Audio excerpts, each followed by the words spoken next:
He's a former air traffic controller. He's a U.S. veteran. He's also a Democrat running to represent New York Congressional District 1, which is out in Long Island, in the House of Representatives. So, Chris, thanks so much for being here. Do you think that these mandated flight reductions, 4% reduction in 40 airports, mandated by the Trump administration and the FAA, do you think they're necessary to keep people safe? Jake, thanks for having me on tonight. I really appreciate it.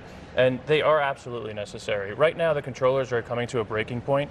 I remember in 2018 when I was a controller as well, and you received 2 paychecks, and that second paycheck you received for $0, you really start to question what you're going to do with not only your health care, but your family care. A lot of these controllers have kids that they have to worry about, and they're working 6 days a week, 10 hours a day, and they have to worry about putting their child care, making sure their child is taken care of, and if they can't afford it, they have to stay home in order to do that and maintain that.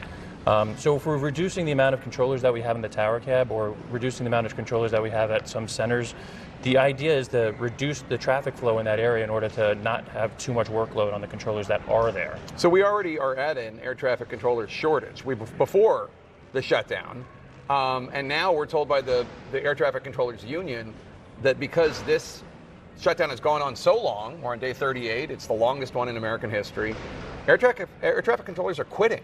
100%. They're not just working without pay or not just calling in sick so they can deliver Uber Eats. They're just quitting altogether.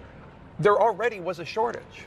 I actually got into the FAA in 2014, and at that time there was a shortage. And the shortage actually just never got better. It continually has gotten worse.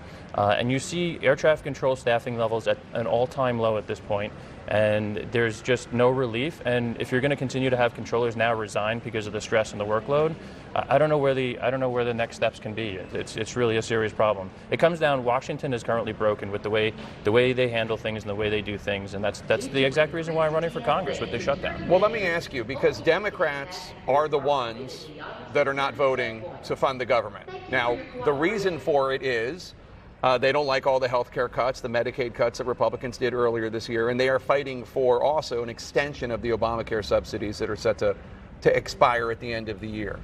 But you clearly have a different perspective than most Democrats I talk to because you also were an air traffic controller. Do you think that Democrats should vote to reopen the government? I think that both sides need to come to work. Right now, Speaker Johnson has the House out of session. True. The Republicans own the House, they own the Senate, they own the executive branch. They need to come to work. They need to get the job done. They need to work. And if you're not in Washington, D.C. to do that, how could you ever come up to a solution? So it's not easy to become an air traffic controller, obviously, as I don't need to tell you. Lots of training, exams, crazy schedules. You have to be under the application age of 31 on the application date. What do you think? This is a longer term question. If you get elected to Congress, I assume this will be something you want to work on. How do we get more air traffic controllers?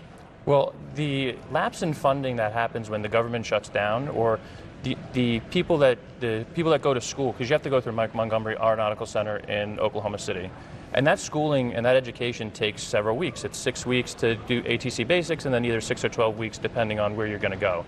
So when the government shuts down, the funding for those programs stop. And we just need to up the funding on that side of things. It takes almost 2 years to actually go through schooling, or it takes almost 2 years to go through schooling and then actually get certified at your facility in the end. It's a very rigorous process, and the failure rate is very high as well. So we just need to make sure we focus on trying to get more people interested in air traffic, and also that the funding doesn't lapse during these times of need. All right. Thank you so much, Chris Gallant. Appreciate it. As this chaos unfolds at airports,